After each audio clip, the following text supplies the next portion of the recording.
ہاشم بن قاسم ابو نضر نے کہا ہمیں سلیمان بن مغیرہ نے ثابت کے حوالے سے یہ حدیث سنائی۔ انہوں نے حضرت انس بن مالک رضی اللہ عنہ سے روایت کی کہ ہمیں رسول اللہ صلی اللہ علیہ وسلم سے غیر ضروری طور پر کسی چیز کے بارے میں سوال کرنے سے روک دیا گیا، تو ہمیں بہت اچھا لگتا تھا کہ کوئی سمجھدار بادیہ نشیں آپ کی خدمت میں حاضر ہو اور آپ سے سوال کرے اور ہم بھی جواب سنیں۔ چنانچہ ایک بدوی آیا اور کہنے لگا اے محمد صلی اللہ علیہ وسلم، آپ کا قاصد ہمارے پاس آیا تھا، اس نے ہم سے کہا کہ آپ فرماتے ہیں اللہ تعالیٰ نے آپ کو رسول بنا کر بھیجا ہے۔ آپ نے فرمایا اس نے سچ کہا۔ اس نے پوچھا آسمان کس نے بنایا ہے؟ آپ نے جواب دیا اللہ نے۔ اس نے کہا زمین کس نے بنائی؟ آپ نے فرمایا اللہ نے۔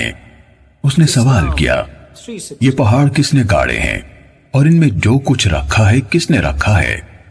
آپ صلی اللہ علیہ وسلم نے فرمایا اللہ نے۔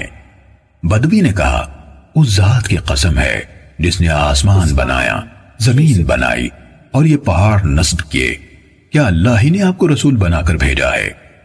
آپ صلی اللہ علیہ وسلم نے جواب دیا ہاں۔ اس نے کہا آپ کے قاصد نے بتایا ہے کہ ہمارے دن اور رات میں ہمارے ذمے 5 نمازیں ہیں۔ آپ نے فرمایا اس نے درست کہا۔ اس نے کہا اس ذات کی قسم جس نے آپ کو بھیجا ہے، کیا اللہ ہی نے آپ کو اس کا حکم دیا ہے؟ آپ نے جواب دیا ہاں۔ اس نے کہا آپ کے الچی کا خیال ہے کہ ہمارے ذمے ہمارے مالوں کی زکوٰۃ ہے۔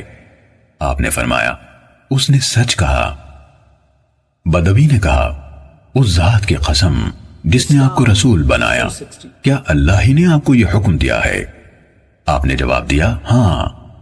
اعرابی نے کہا آپ کے الچی کا خیال ہے کہ ہمارے سال میں ہمارے ذمے ماہ رمضان کے روزے ہیں۔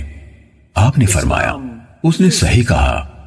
اس نے کہا اس ذات کی قسم جس نے آپ کو بھیجا ہے، کیا اللہ ہی نے آپ کو اس کا حکم دیا ہے؟ آپ صلی اللہ علیہ وسلم نے فرمایا ہاں۔ وہ کہنے لگا آپ کے بھیجے ہوئے قاصد کا خیال ہے کہ ہم پر بیت اللہ کا حج فرض ہے، اس شخص پر جو اس کے راستے کو طے کرنے کی استطاعت رکھتا ہو۔ آپ صلی اللہ علیہ وسلم نے فرمایا اس نے سچ کہا۔ حضرت انس رضی اللہ عنہ نے کہا پھر وہ واپس چل پڑا اور چلتے چلتے کہا اس ذات کی قسم جس نے آپ کو حق کے ساتھ بھیجا ہے، میں ان پر کوئی اضافہ کروں گا نہ ان میں کوئی کمی کروں گا۔ اس پر نبی کریم صلی اللہ علیہ وآلہ وسلم نے فرمایا اگر اس نے سچ کر دکھایا تو یقیناً جنت میں داخل ہوگا۔ صحیح مسلم حدیث نمبر 102۔